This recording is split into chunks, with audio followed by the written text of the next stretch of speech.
How's it going, everybody? Welcome back to Elvis Junction Reviews. Today we're looking at another Intermountain product. We are looking at an Intermountain ACF 4,650 cubic foot 3-bay hopper in the Golden West Service paint scheme, as you can see here. We actually have 3 of these suckers.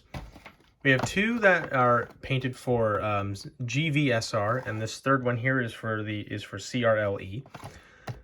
So we're going to open up one of the GVSRs, and then we're going to also look at the CRLE one as well, because there's a few differences between these two actual. So as you know, I did buy some Atlas ACF 3-bay hoppers, but I wanted to see what the Intermountain ones would be like.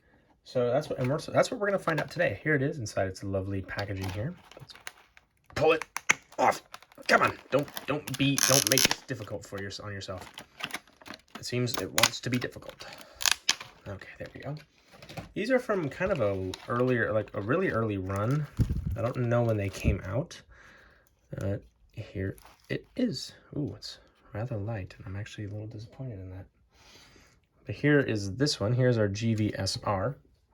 Now let's go ahead and open up the CRLE one, and we will actually see that difference here. I should move you off to the side. Perfect. Open that one up. Just gotta remember which is which here. Pop that one open. Pop that one open. And boom. Okay.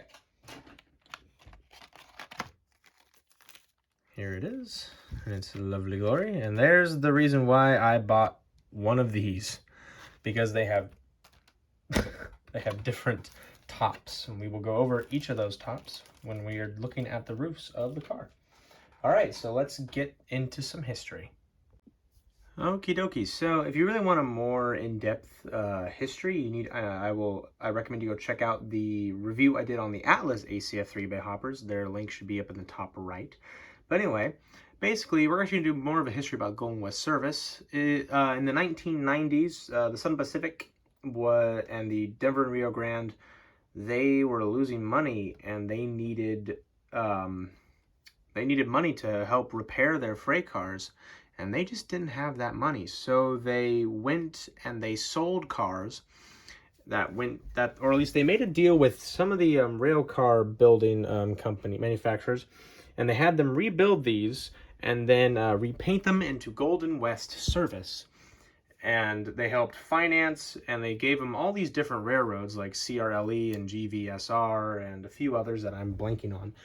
But it didn't last very long because the ASP was merged into the Union Pacific in 1996, and the Golden West Service died with it. Now you can still see some Golden West Service freight cars out there, like 3 bays, mostly box cars, like 50-foot high cubes and 60-foot like Autobox looking cars that are more along the lines of beer cars.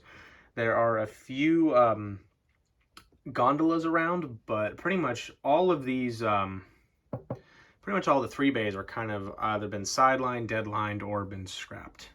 All right, so now let's get into some details starting at the front.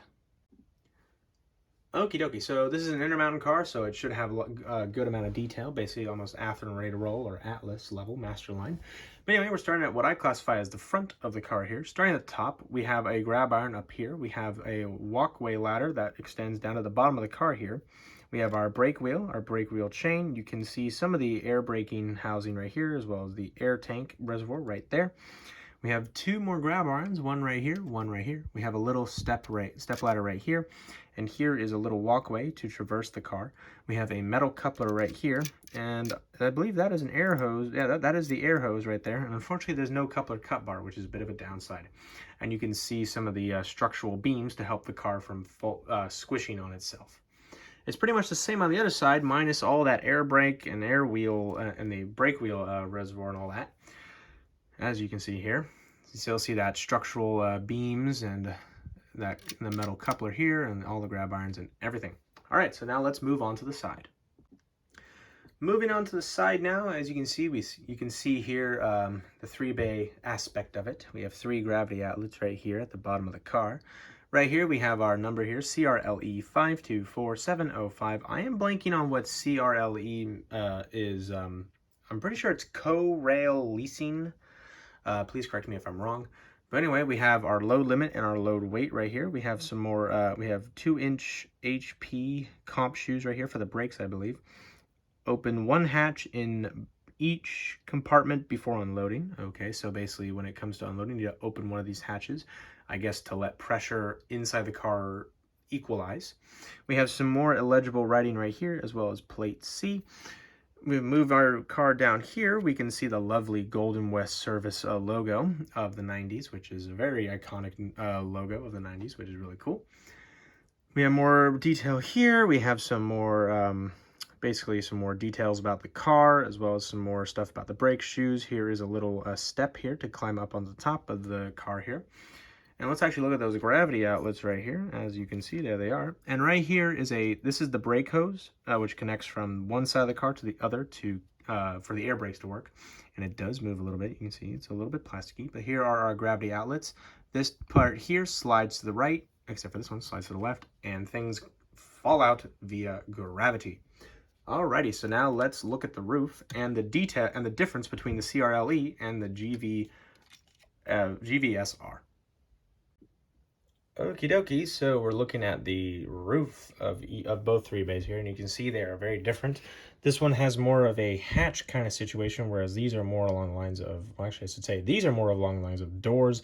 These are more along the lines of like hatches. Now there are grab irons, by the way. There's one right here and one right here, and that's also the same thing on this car here. Now, I'm pretty sure that these were both used in the same kind of work. But normally this kind right here is for transporting grain, and this type here, these hatches, is more designed for transporting plastic pellets that will then be sent to a factory, which they will melt them down and turn them into whatever plastic objects they need. Okay, so now let's get into my final thoughts. Alrighty, so if I was to give this car a rating, I would give them an A-, because they are extremely light, and I'm very disappointed. And that means you have to put these at the back of your car, the back of your train, if you don't want to risk them derailing, which is kind of a shame because it then puts all the detail at the back of the train, but you want all that detail to be at the front of the train, which is still a cool part anyways. But anyway, thank you very much for watching. If you enjoyed, please hit that like button and also subscribe if you have not, and hit the notification bell to know when I upload. I upload on Mondays and Fridays at 9 a.m. Pacific Standard Time, so tune in on those days and at those times. But anyway, thank you very much for watching, and thank you very much for watching, and I'll see you guys in the next video. Bye for now.